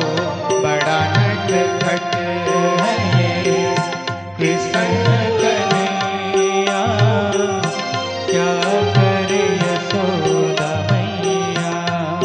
बड़े की नटखट है। एक दिन लल्ला 3.5 वर्ष के, लल्ला 3.5 वर्ष के हो रहे हैं और अपने दोस्त लोगों को बुलाते हैं, मधुमंगल मुदमंगल, जितने भी सुदाम स्तोक कृष्णा आदि सबको बुलाते हैं और सबको बुलाकर कहते हैं आए ना आए दिन कुछ ना कुछ बदमाशी। एक दिन सबको बुलाते हैं और क्यों बुलाते हैं, ठाकुर जी कहते हैं चलो हवन करेंगे, क्योंकि उस दिन सुबह सुबह देखते हैं कि नंद बाबा रोज हवन करते हैं अपने घर में। तो एक दिन ठाकुर जी जाकर पूछते हैं नंद बाबा को, बाबा ये आप क्या कर रहे हो? तो नंद बाबा बोलते हैं, लाला ये मैं हवन कर रहा हूं। तो लाला पूछते हैं, क्यों कर रहे हो हवन? तो नंद बाबा कहते हैं, लाला तो कितना पूछता है रे, हवन करने से देवता प्रसन्न होते हैं, हम अग्नि देवता को प्रसन्न कर रहे हैं इसलिए हवन कर रहे हैं, और हवन करने से सब मनोकामनाएं पूरी हो जाती है इसलिए हवन कर रहे हैं। तो उसी दिन लाला जाते हैं और अपने सभी मित्रों को बुलाते हैं, सबको बुलाते हैं, सूखे पत्ते एक स्थान पर रख लेते हैं और आग लगाते हैं। अब कुछ ना कुछ बड़बड़ाते हुए स्वाहा स्वाहा करते हैं, जैसे बच्चे लोग खेलते हैं। हो गया। तो उनका एक मित्र कहता है, अरे कन्हैया हवन तो हो गया, पर तुझे पता है कि नहीं हवन के बाद ब्राह्मण भोजन किया जाता है? ठीक है, करवा देंगे। अब ठाकुर जी अपने मित्रों के साथ जाते हैं, गोकुल में जितने ब्राह्मण हैं सबको न्योता देते हैं, कहते हैं आज नंद भवन में ब्राह्मण भोज है, आ जाना। अब सब ब्राह्मण के घर जाते हैं, सभी ब्राह्मण को भोजन का न्योता दे आते हैं। अब सब ब्राह्मण भी ये सोच रहे हैं कि नंद राय के यहाँ आज ब्राह्मण भोज है, खीर मिलेगी, पूड़ी मिलेगी, हलवा मिलेगा, 56 भोग मिलेगा, बढ़िया बढ़िया भोजन सामग्री मिलेगा। सब ब्राह्मण बड़े आनंदित भाव से आ रहे हैं नंद भवन में। कुछ समय बाद मध्याह्न का समय होता है, तो सभी ब्राह्मण देवता आ जाते हैं नंद बाबा के यहाँ। बोलो वृंदावन बिहारी लाल की। और नंद बाबा के यहाँ जब आते हैं, यशोदा मैया पूछती हैं, अरे इतना भीड़ क्यों, आज सभी ब्राह्मण देवता मेरे घर में कैसे? तो सभी ब्राह्मण कहते हैं, यशोदा रानी आज आपके घर में ब्राह्मण भोज है। तो यशोदा रानी कहती है, ब्राह्मण भोज है? मुझे तो नहीं पता कि हमारे घर में ब्राह्मण भोज है, आप सबको किसने कहा? बोले कि कान्हा आया था, कान्हा सबको निमंत्रण देके गया है कि घर में ब्राह्मण भोज है। अब यशोदा मैया माथे पे हाथ रखती हैं, बोलती हैं क्या कर दिया इसने? बड़े क्रोधित होकर बुलाते हैं, कान्हा। अब लल्ला दौड़ के आते, क्या हुआ मैया? अब दौड़ते हुए कान्हा जब आते हैं, बोलते हैं तू सबके पास निमंत्रण देने गया था, और तूने किस लिए निमंत्रण दिया? सभी ब्राह्मण देवता बोलते हैं कि आज आपके यहाँ यज्ञ हुआ है। यशोदा मैया बोलते हैं कौन सा यज्ञ हुआ है? वो तो नंदराय जी महाराज रोज यज्ञ करते हैं, आज कौन सा यज्ञ हुआ है, बड़ा यज्ञ? अब लाला बोलते हैं, मैया मोको नहीं पता, मैया मोको नहीं पता, मैं तो इनका घर भी देखा नहीं हूं, ना जाने ये कैसे सब आ गए। अब यशोदा मैया को सब पता है, अब करे तो क्या करे। आए दिन ठाकुर जी ऐसे ना ऐसे कुछ ना कुछ कर रहे हैं, और अभी तक ऐसा है कि ठाकुर जी अभी तक उन्होंने कभी दर्पण नहीं देखा। दर्पण कैसा दिखता है उनको नहीं पता। एक दिन दोपहर में यशोदा मैया सो गई, तो ठाकुर जी क्या किए? ठाकुर जी सोचे ब्रज में चोरी करने से पहले ना क्यों ना घर से चोरी करना प्रारंभ कर लिया जाए। अब माखन चोरी की लीला आरंभ होगी, तो चोरी करने से पहले पहली चोरी घर की क्यों ना हो। प्रथम करी हरी माखन चोरी, प्रथम करी हरी माखन चोरी, ग्वालिन मन इच्छा पूर्ण करी आप भय ब्रज खोरी। इसलिए यशोदा मैया जब दोपहर में सो जाती हैं, तो कन्हैया क्या करती हैं? कन्हैया क्या करते हैं, जहां मक्खन रखा जाता है, बड़े बड़े मटकी में मक्खन, बड़ा बड़ा मटकी है उसमें मक्खन भरा हुआ है, लाला वहां चले जाते हैं जहां मक्खन रखा गया है, और जब वहां जाते हैं देखते हैं कि एक बड़ा सा दर्पण लगा हुआ है, और जब दर्पण लगा हुआ है देखते हैं कि दर्पण में पहले अपना प्रतिबिंब, आज पहली बार अपने आप को देख रहे हैं। आज पहले बार अपने आप को देख रहे हैं।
बोलो वृंदावन बिहारी लाल की। सजावट की व्यवस्था पहले से थोड़ा ध्यान दीजिए, कल से बीच में ना करें सजावट, पहले से सजावट की व्यवस्था हो। अब निवेदन कर रहा था मैं, अब ठाकुर जी जब दोपहर के समय माखन चोरी के लिए ठीक माखन उठाकर खाने ही जा रहे थे कि सामने एक शीशा था, दर्पण था।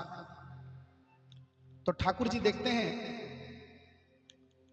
कि उस शीशे में भी एक लड़का खड़ा है हाथ में मक्खन पकड़ के।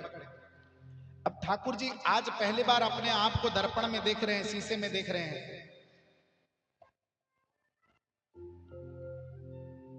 तो इसलिए ठाकुर जी कहते हैं, अरे मेरी मैया तो बड़ी चालाक है, माखन की रखवारी खातिर पहले से ही एक छोरो पहले से ही खड़े करके रखा है, रखवाली के खातिर पहले से ही एक छोरो अंदर है।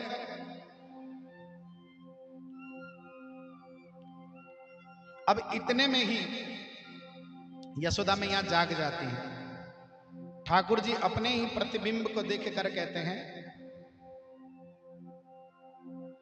अपने ही प्रतिबिंब को देखकर कहते हैं और कहते हैं, ये कालो कलुटो छोरो कौन है? मैं तो ऐसा नहीं दिखता। मैया ने माखन की रखवारे खातिर इसको रखा है यहाँ पे। अब ठाकुर जी को माखन खाने का भी लोभ है। तो ठाकुर जी कहते हैं, देख तू छोरो मैं छोरो, तू छोरो मैं छोरो, इसलिए थोड़ा सा माखन तू खा ले, थोड़ा सा मैं, क्योंकि चोर चोर मोसे रे भाई। थोड़ा सा माखन तू खा ले, थोड़ा सा माखन मैं खा लूंगा। अब इतने में यशोदा मैया पीछे से ठाकुर जी के इस दृश्य का आनंद ले रहे हैं। और जब इस दृश्य का आनंद ले रहे हैं, यशोदा मैया पीछे से बुलाते हैं लल्ला। और जब यशोदा मैया लल्ला बुलाते हैं तो लल्ला बोलते हैं, मैया मैं नहीं माखन खायो, मैं तो मैया देखने आया था। मैया माखन चोरी करने के लिए पहले से ही एक कालो कलटो सो छोरो अंदर है। तो यशोदा मैया बोलती है, लल्ला वो कालो कलटो छोरो और कोई नहीं, तू है। ये दर्पण है और दर्पण में तू अपना प्रतिबिंब को देख रहा है। ठाकुर जी के मुख में माखन लगा हुआ होता है। कहते हैं, लल्ला तू सच सच बता, माखन खाया है कि नहीं? मैंने देखा है तू माखन खाया है। तो लल्ला क्या बोलते हैं, मैं नहीं माखन खायो मैया मोरी, मैं नहीं माखन खायो। क्या बोलते हैं, मैं नहीं माखन खायो मैया मोरी, मैं नहीं माखन खायो।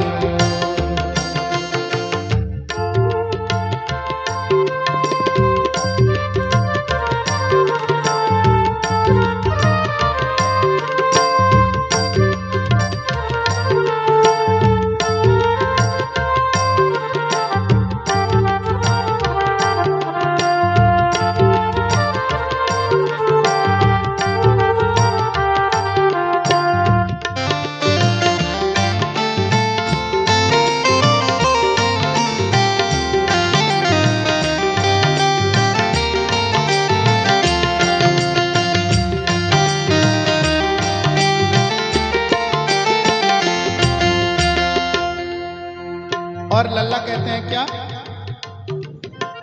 भोर भयो गई कन के पाछे, मधुबन मोहि पठायो। चार पहर बंसी बट भटक्यो, सांझ परे घर आयो। मैया मोरी मैं नहीं माखन खायो, मैया मोरी मैं नहीं माखन खायो। देखिए यहाँ पे ठाकुर जी क्या कहते हैं? मैं नहीं माखन खायो, पर क्या कह रहे हैं? मैंने ही माखन खायो। मैं नहीं माखन खायो और मैंने ही माखन खायो, इसलिए मैया मोरी मैं नहीं माखन खायो, मैया मोरी मैं नहीं माखन खायो,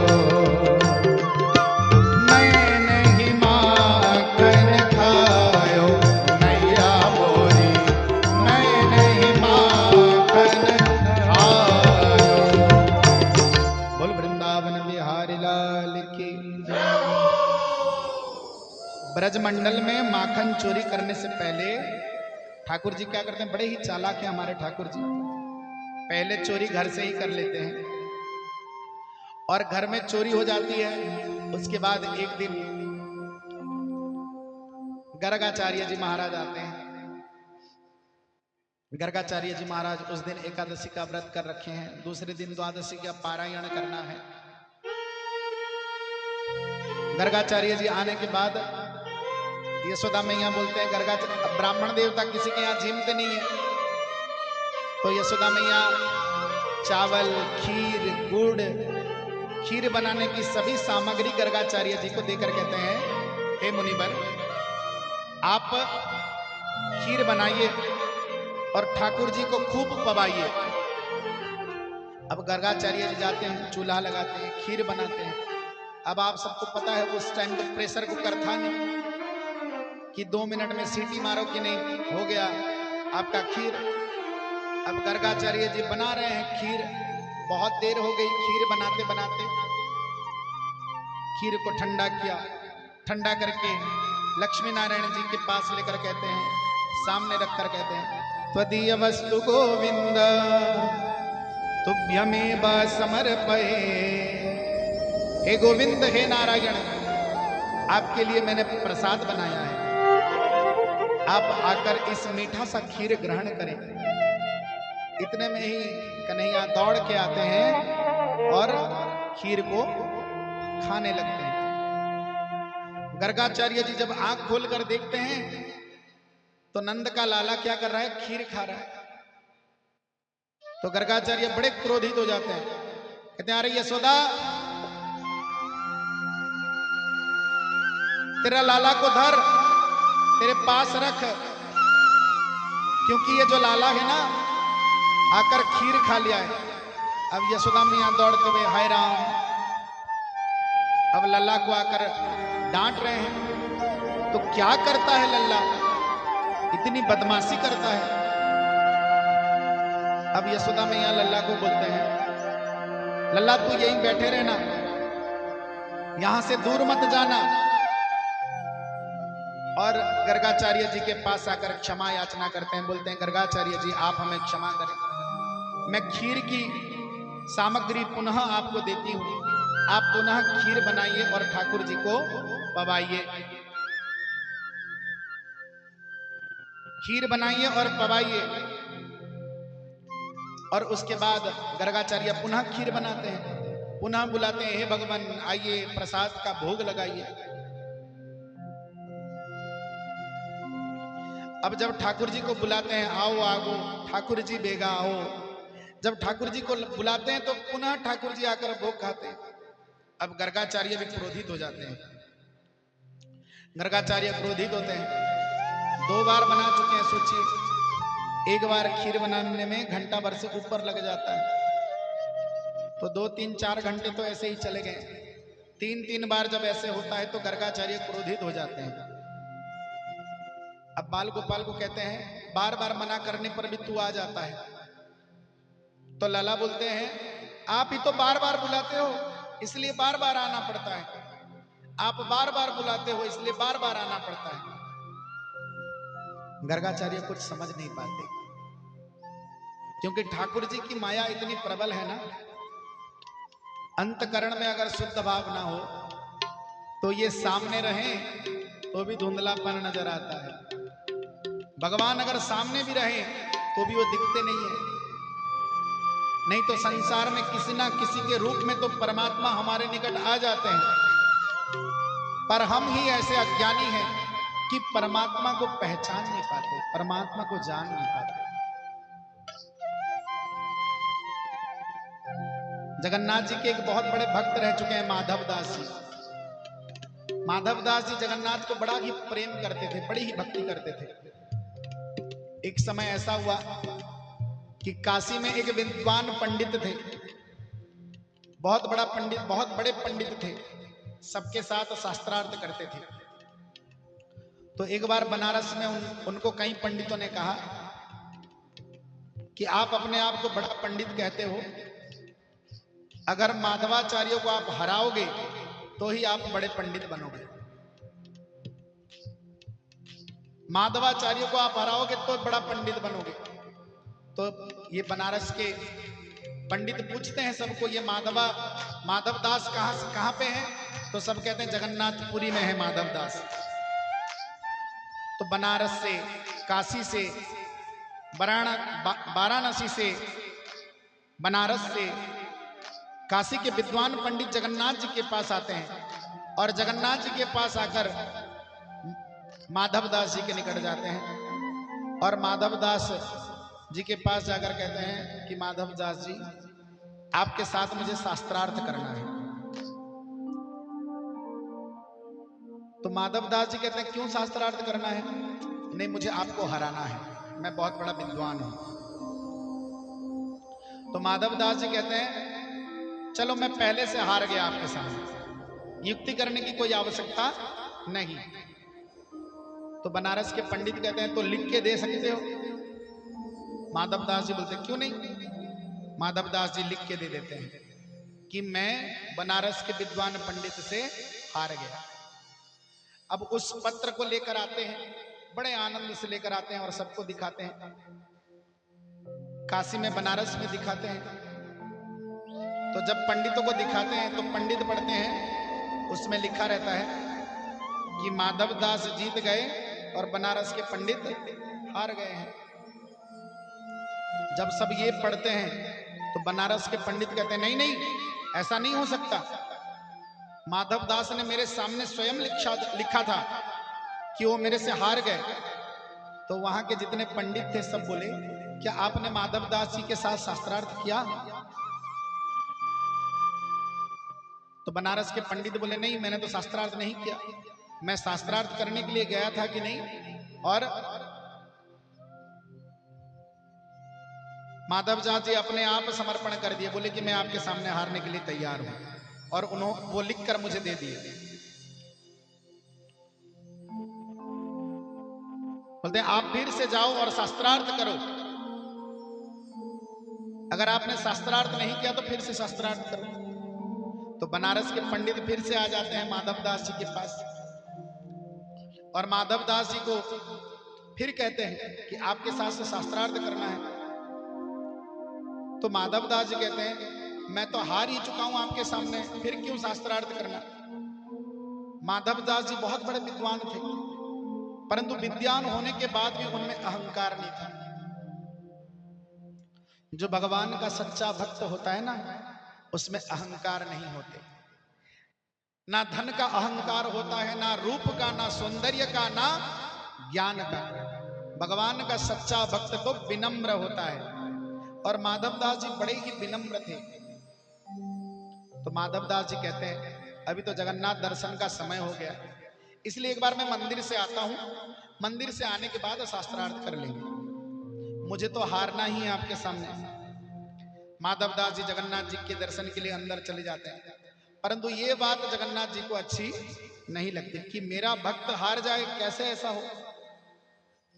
क्योंकि अगर मेरा भक्त हार जाएगा तो मैं ही हार जाऊंगा।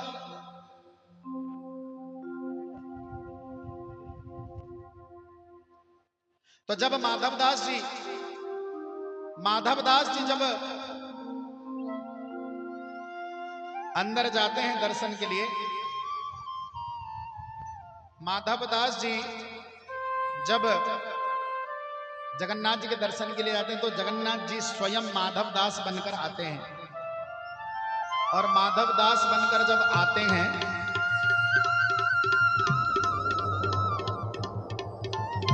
बनारस के पंडित कहते हैं हो गया आपका दर्शन? कहते हैं हो गया। अब पूछिए क्या पूछना है। अब जगन्नाथ जी स्वयं शास्त्रार्थ करने के लिए आए हैं। जगन्नाथ जी स्वयं शास्त्रार्थ करने के लिए आए हैं। माधवदास जी, जगन्नाथ जी स्वयं माधवदास जी के स्वरूप में आए हैं। बनारस के पंडित जगन्नाथ जी को प्रश्न पूछ रहे हैं। जगन्नाथ जी सभी प्रश्न का उत्तर दे देते हैं और उत्तर देने के बाद जगन्नाथ जी ऐसे ऐसे प्रश्न करते हैं, जगन्नाथ जी ऐसे ऐसे प्रश्न करते हैं कि बनारस के पंडित हार जाते हैं। अब बनारस के पंडित ने शास्त्रार्थ करने से पहले एक शर्त रखा था। क्या शर्त था? कि जो हार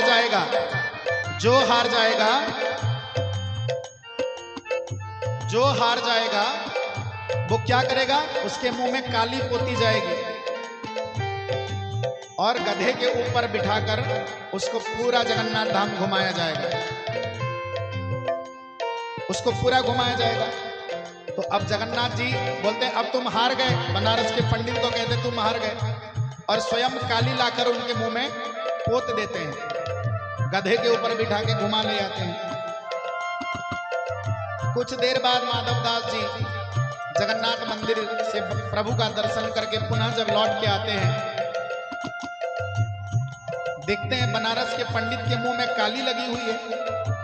तो ये देखकर उनके मन में बड़ा ही ग्लानि होता है और कहते हैं अरे पंडित जी, किसने आपके मुख में काली पोती? तो बनारस के पंडित कहते हैं अरे आपने ही तो शास्त्रार्थ किया, मुझे हराया।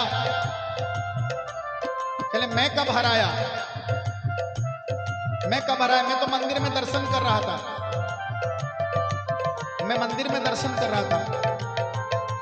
ये निश्चित रूप से प्रभु जगन्नाथ जी होंगे। और तब माधवदास जी ध्यान लगाते हैं तो जगन्नाथ जी का दर्शन होता है। जगन्नाथ जी को कहते हैं प्रभु ऐसा क्यों किया आपने? अब शास्त्रार्थ करने के लिए आया था मैं, अगर हार जाता तो क्या होता? तो जगन्नाथ जी कहते हैं कि माधवदास, तुम्हारी इज्जत मेरी इज्जत है, तुम्हारा मान मेरा है। भक्त कभी भगवान से अलग नहीं हो सकता। इसलिए सालवेग जी, जगन्नाथ दास जी के और एक महान भक्त जो हैं सालवेग, जाति में तो मुसलमान थे पर जगन्नाथ जी के बड़े भक्त थे।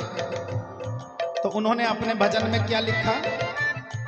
एका तो भक्त जीवन, एका तो भक्त जीवन, भक्त निमंते तोरा शंख चक्र चिन्ह, शंख चक्र चिन्ह। एका तो भक्त जीवन, एका तो भक्त जीवन।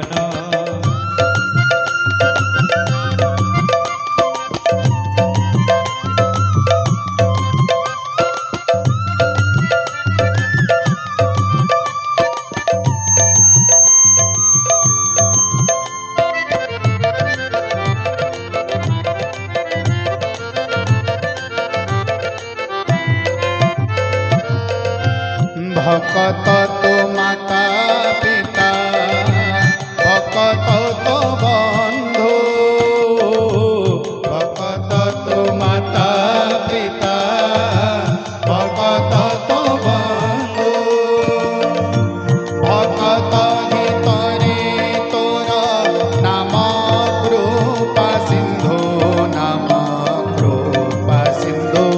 एका तो भक्त जीवन, एका तो भक्त जीवन। अब जगन्नाथ भगवान जगन्नाथ जी माधवदास के मान को रखते हैं। कहने का अर्थ है गर्गाचार्य जी के मान को भी रखते हैं भगवान। भगवान अपने भक्तों के मान को रखते हैं। भगवान सदैव अपने भक्तों के मान को रखते हैं। कभी माधव दास, कभी बंधु महांती, कभी हाड़ी दास, तो कभी रसखान। और हमारे ठाकुर जी तो यहां बैठे हैं। एक सुंदर सी झांकी है, रसखान की झांकी। आइए एक बार रसखान की झांकी का दर्शन करते हैं, उसके बाद पुनः कथा में प्रवेश करेंगे। बोलो वृंदावन बिहारी लाल की।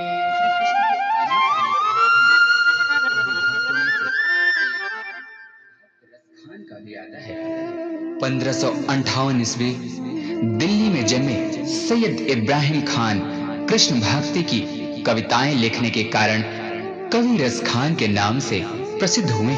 मुसलमान होते हुए भी कृष्ण भक्ति और उनके प्रेम की अविरल धारा प्रवाहित करने वाले रस खान के सवैये तो सचमुच रस के खान हैं। मानुस हों तो वही रस खाने, बसों ब्रज गोकुल गांव के ग्वारन। जो पशु हों तो कहा बस मेरो, चरो नित नंद की धेनु मझारन। प्रस्तुत पंक्तियों में श्री रस खान जी ने मनुष्य और पशु हर जन्म में ब्रज भूमि में ही रहने की प्रार्थना की है। ऐसी क्या बात हुई जो कृष्ण की भक्ति रस में बहकर एक खान रस खान बन गया।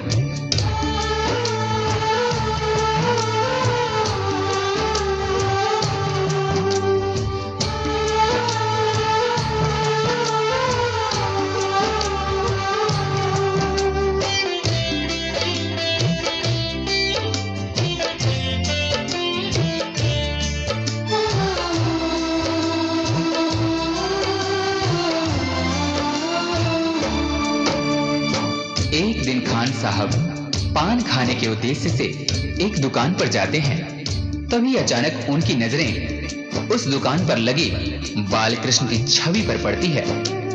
उन्होंने उस पान वाले से पूछा, भाई ये नन्हा सा बालक कौन है जिसका इतना कोमल शरीर परंतु इसके पांव में एक जूते तक नहीं? ये जिस जमीन पर खड़ा है वो कितनी खुरदरी है। तभी पान वाले ने कहा, भाई खान साहब इसका नाम श्याम है और अगर इसके इतने ही फिक्र है तो आप ही इसके लिए जूते बना कर लाइए ना। ये बात खान साहब के हृदय को छू गई। फिर क्या था, दूसरे ही दिन हाथों में नन्हे श्याम के चरण पादुका लिए वे उसी पान वाले से पूछते हैं,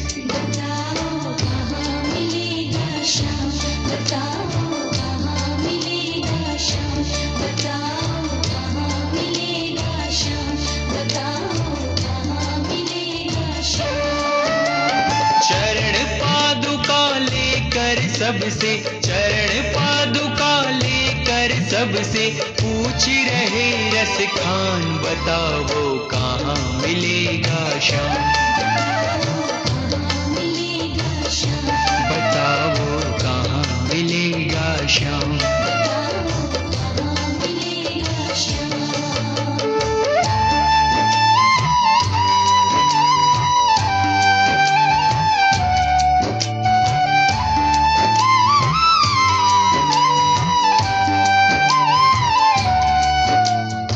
वाले ने देखा कि यह तो सचमुच ही चरण पादुका लेकर आ गया।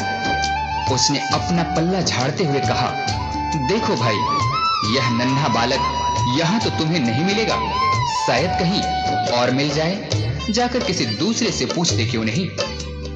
उस नन्हे श्याम की सूरत को अपने दिल में बसाए खान साहब चल पड़ते हैं और रास्ते में आने जाने वाले हर व्यक्ति से पूछते हैं, वो नन्हा सा बालक है, सांवली सी सूरत है, बाल घुंघराले उसके, पहनता मोर मुकुट है।